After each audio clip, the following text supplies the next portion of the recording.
Adilabad DEO అక్రమాలపై వెంటనే విచారణ చేపట్టాలని టీఎస్యూటీఎఫ్ రాష్ట్ర కార్యదర్శి వెంకట్ డిమాండ్ చేశారు. ఏఎస్ఓ నియామకంలో డీఈఓ అక్రమాలకు పాల్పడ్డారని ఆరోపిస్తూ ఆదిలాబాద్ పట్టణంలోని డీఈఓ కార్యాలయం ఎదుట టీఎస్యూటీఎఫ్ ఆదిలాబాద్ శాఖ ఆధ్వర్యంలో నిరసన చేపట్టారు. అక్రమాలను సవరించుకుని నోటిఫికేషన్ ద్వారా ఎంపికైన వ్యక్తిని ఏఎస్ఓగా నియమించాలని డిమాండ్ చేశారు. ఇప్పటికైనా డీఈఓ వైఖరి మార్చుకుని చేసిన తప్పును సవరించుకోవాలని వారు హెచ్చరించారు.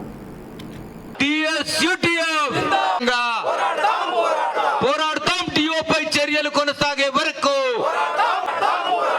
Down down down down down down down down అవినీతి డీఓ అవినీతి డీఓ అక్రమాల డీఓ డీఓ అక్రమాలపై వెంటనే డీఓ అక్రమాలపై వెంటనే అక్రమడునే వరకు అవోద్దు డీఓ డీఓ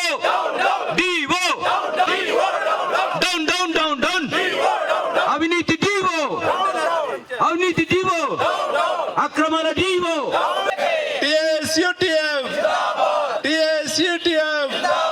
డీఓ అవినీతిపై వెంటనే డీఓ అవినీతిపై వెంటనే డీఓ అవినీతిపై వెంటనే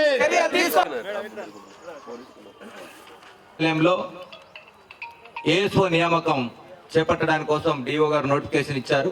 ఆ నోటిఫికేషన్ ప్రకారం దరఖాస్తు చేసుకోగా అందులో సీనియర్ అయిన Govardhan Tezpur school assistant maths గారు ఎంపికయ్యారు.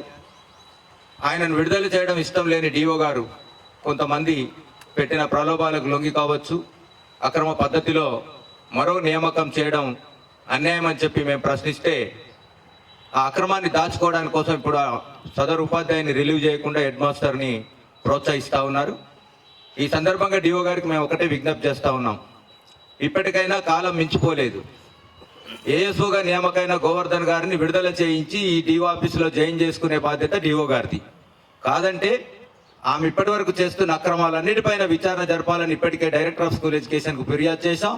ఈ జిల్లా నుండి ఆమెను సాగనంపే వరకు టీఎస్యూటీఎఫ్ పోరాడుతుందని చెప్పి ఈ సందర్భంగా హెచ్చరిస్తా ఉన్నాం.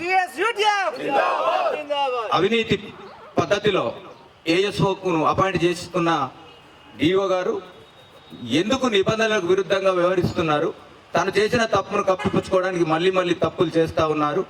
ఇది ఉద్దేశపూర్వకంగా జరుగుతూ ఉంది. ఇప్పుడు గ్రామస్తుల పేరు చెప్పి డిఓ గారు తప్పించుకోవాలని చూస్తూ ఉన్నారు.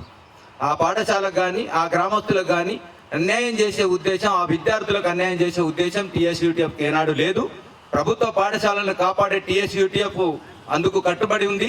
కానీ ఇక్కడ అదే సందర్భంలో ఉపాధ్యాయుడి యొక్క హక్కును కాలరాస్తామని చెప్పి అటు హెచ్ఎం గారు ఇటు డిఓ గారు కనుక చర్యలు ఆ ఉద్దేశంతో ఉంటే వాళ్ళిద్దరిపైన చర్యలు తీసుకునే వరకు టీఎస్యూటీఎఫ్ పోరాడుతుంది, సదరు ఉపాధ్యాయుడికి అండగా ఉంటుందని చెప్పి ఈ సందర్భంగా హెచ్చరిస్తూ ఇప్పటికైనా డిఓ తన అవినీతిని సమర్థించుకోకుండా పొరపాటును అంగీకరించి జరిగిన ఉపాధ్యాయుడికి అన్యాయం జరగకుండా చూడాల్సిన అవసరం ఉంది.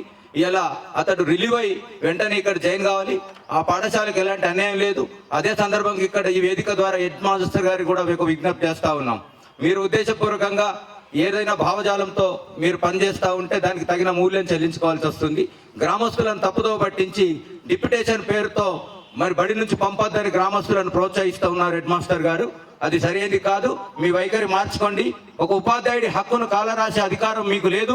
మీకు ఏదైనా అహంకారపూరి ధోరణితో మాట్లాడుతున్న తీరు మాత్రం హెడ్ మాస్టర్ గారు మార్చుకోకపోతే హెచ్ఎంపై కూడా చర్యలు తీసుకోవడానికి టీఎస్యూటీఎఫ్ పోరాడుతుందని చెప్పి ఈ వేదిక ద్వారా హెచ్చరిస్తారు.